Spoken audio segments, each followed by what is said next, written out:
Once upon a time, there was a horrible, nasty imp. He didn't have a name, he was that horrible.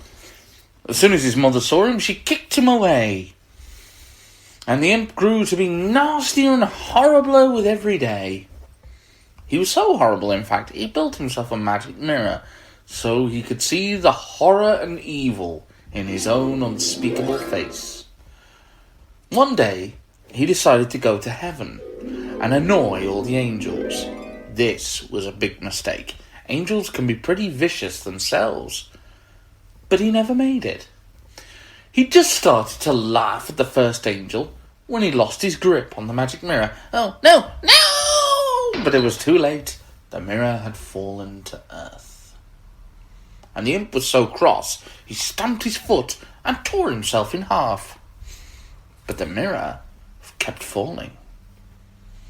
Little did anybody on earth know that it brought with it a curse. If a speck of glass landed in your eye, anything that was good you would see as nothing but horrible, and anything bad you would think looked beautiful. And if a speck pierced your heart, you would be truly wicked, for your heart would turn to ice.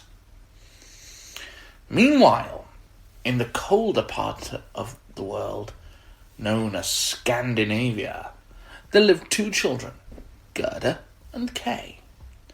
Kay was the boy, which was funny because I always thought Kay was a girl's name, but anyway. They lived next door to each other and they played with each other every day. Until one day, during a game, Kay cried out that he felt something, a splinter, in his eye. The pain quickly went away, but there was no doubt at all, to those of us that know about such things, it was a splinter from the magic mirror. And it wasn't long after that Kay's heart began to freeze to ice. Everything good became bad, and everything bad became irresistible. Kay wouldn't play with Gerda anymore. He preferred scientific games and preferred those who dealt in wickedness.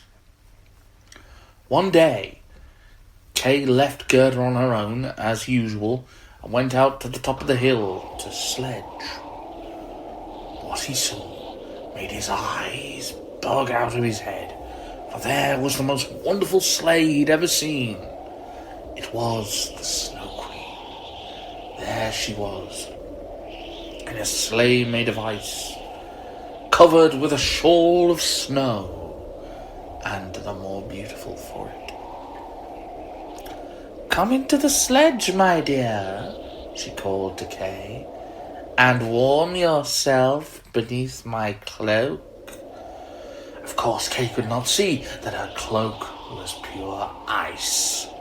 One kiss, and Kay would travel with her forever. One more kiss, and he forgot Kay, his hometown, and everything. Forgot Gerda, rather, and his hometown, and everybody in it. And away they flew, over the hills and the clouds, far, far away. Of course there was a search. Gerda helped search for days and days and days, but Kay wasn't found. Eventually, she decided to go and find him by herself. Gerda left her own home and went down to the river, which seemed as good a place to look as any. "Here are my shoes," she told the river. "You can have them if you tell me where Kay is." She threw them in, but the shoes floated back. Twice more Gerda tried this, until on the third time the shoes floated even further out. Gerda tried to reach them. She saw a boat moored to the bank, and she climbed in, thinking that she could float just far enough to grab the shoes. But the mooring rope came loose, and the boat floated away. Gerda was terrified as her home whipped past. But all of a sudden she saw a cottage on the shore and called out. An old woman that lived in the cottage saw what was happening, came out with an old pole with a hook on the end, and hooked the boat. "What a pretty girl," said the old woman. "What a companion you will make." She brought Gerda in, and she warmed her up, gave her food, and dried her clothes. And as she combed her hair, Gerda forgot all about her hometown, and the garden, and her quest. Days passed, and the old woman thought that if Gerda couldn't see the roses in her garden, she would never remember her quest again, and so she made the roses disappear. But one day, Gerda saw a rose in the old woman's hat. And just like that, all her memories flooded back. She ran from the garden instantly, and ran on as far as she could, until an old raven, who flew overhead, saw her and asked why she was journeying so far. "I may be able to help with your quest," he said. "My sweetheart lives in the palace. She may be able to help." And with that, he flew off. He was back very shortly, and he led Gerda to the palace. I can't get used to Kay being a boy's name. He led Gerda to the palace. The raven's sweetheart was waiting. "My betrothed has told me of your story," she said. "I hope I can help." With that, she led them to a room in the palace. The raven had told Gerda that Kay was a prince now, and was married to the local princess. But as soon as Kay awoke, or what Gerda thought was Kay, she burst into tears, because, of course, it wasn't Kay. The handsome face on the pillow was completely different. The raven had told her that the boy had won the princess with his lively and confident manner. But, despite this, it wasn't Kay. When the prince and princess woke, they demanded to know what Gerda wanted. And with tears in her eyes, she told her story. The prince and princess were so upset, they promised Gerda a golden carriage that would take her on the rest of her journey. And they wished her luck, and would give her new clothes and new boots as well. So the next day, Gerda set off in a gold-encrusted carriage. This was a mistake, because the carriage shone so brightly on the road that it attracted the attention of a band of robbers. "It's gold! It's gold!" cried the chief of the robbers, who was an enormous 6'5" woman mud wrestler called Big Bertha Basham. And she leapt out of the woods with all her robber mates and stopped the coach, and they dragged Gerda out. "Cure!" said Big Bertha. "What a plump little girl! She'll do nicely for my tea." And she took out a long, sharp knife and was just about to cut Gerda in half, when suddenly, "Ouch!" Bertha roared out, because her daughter, Tiny Tina Terrifier, had bitten her on the bottom quite hard. "Get off her!" cried Tiny Tina. "You ain't gonna hurt her! She's gonna be my friend!" "You impudent little..." began Big Bertha, but it was too late. Tiny Tina had pulled Gerda away. Oh, Big Bertha was cross, but then she remembered the carriage. "We'll take it home," she said, "and have a great big party." And so the robbers whipped the horses into life and followed the carriage. And Tiny Tina drove it to the robbers' hideout. Well, it was just as horrible as you might expect. The robbers all drank too much lemonade and fizzy orange, and Big Bertha started to dance on the table. She sang, and in the end, Tiny Tina dragged Gerda off to her own room, which was full of pigeons. Tiny Tina Terrifier took Gerda up to her room, where there were lots of pigeons in cages. "Ooh, ooh, they're all mine!" cried Tiny Tina. Then she dragged a reindeer from the shadows. "I keep him tied to the wall, and every night I tickle his throat with my knife, just to show who's master. Mistress type thing." When she was asleep, the pigeons all began to croon. "Ooh, ooh, we've seen Kay." "Where is he?" asked Gerda. "Ooh, ooh, we saw him in the Snow Queen's sleigh.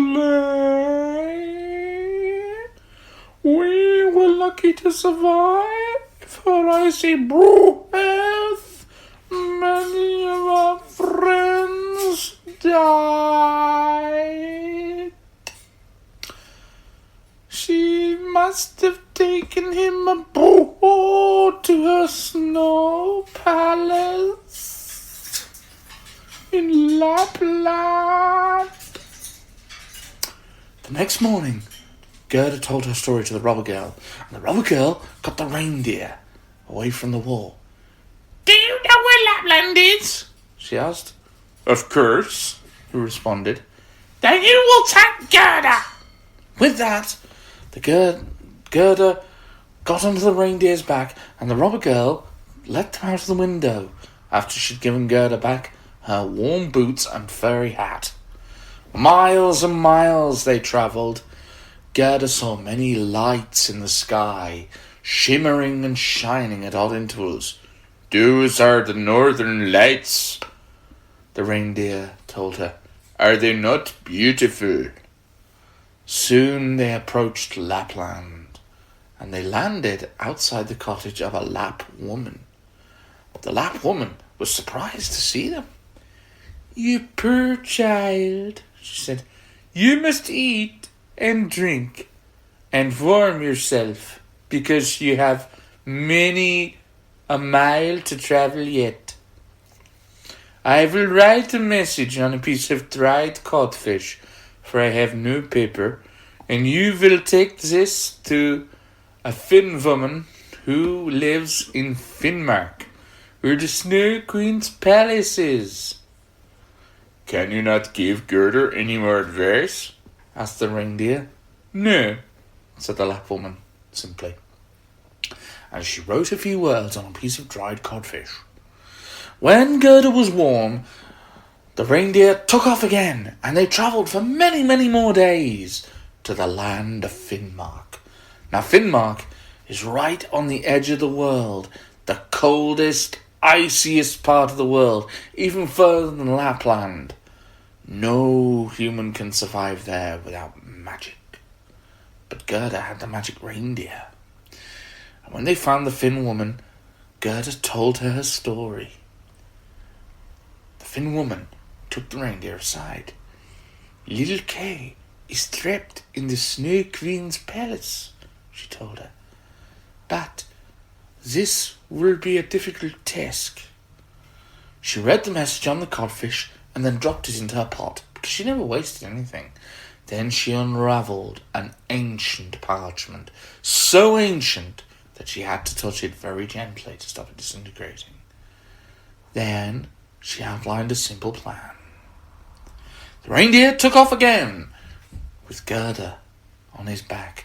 The Finn woman had replaced her furry hat and boots with much warmer ones, and they approached the gates of the Snow Queen's palace. "Now," said the reindeer, "I cannot go any further. You are on your own. Good luck." And he bid Gerda a tearful farewell. Gerda tried to go forward, but she was surrounded by snowflakes. These snowflakes began to giggle evilly. They were, in fact, the Snow Queen's guards, and they formed lots of horrible, evil creatures. She began to realize that they were something untoward, and began to mutter the Lord's Prayer. And as she muttered, angels appeared before her. They rushed the guards and smashed them to bits. And Gerda proceeded onward. Meanwhile, Kay was sitting in the middle of an enormous frozen lake. He had to solve a puzzle the Snow Queen had set before him. If he could spell out the word eternity, the Queen would give him the world and a new pair of skates and be nice to him forever. But try as he might, he couldn't. When Gerda saw the frozen lake, she couldn't contain herself. She didn't care if she fell over. She ran towards Kay and held him in her arms and began to weep. And her tears fell on Kay's face, and the tears began to get into his eyes. And the splinter of glass was washed out in a moment. It fell to the ice and shattered. Kay could see again. And as he saw Gerda, he began to weep. And as he wept and she wept, the tears fell onto his chest, and the splinter of glass around his heart melted in a sea of tears. "Oh, Gerda," he cried, "where have you been and what have I done? How cold and empty this place is." And as he cried, his tears joined with Gerda's. They formed teary angels, and as they held each other, the ice danced for joy. When it finished dancing, it spelt eternity. The spell was complete, and Kay and Gerda could leave without repercussion, and so they did. The raven saw them on their journey home. The reindeer had brought a friend and took them all the way back to their hometown. But on the way, they met the robber girl riding one of the horses from the carriage. "I decided I'll go travelling," she said. Then she looked at Kay and spoke in a normal voice and said, "I wonder if you know what it's like to have such a good friend who would travel the ends of the earth for you." Then she was gone. Gerda and Kay rode home, and they lived happily ever after for the rest of their days. As for the Snow Queen, when she saw the fiery lake, she stamped and swore so much she fell through the ice and drowned horribly and miserably and coldly. But who cares about her?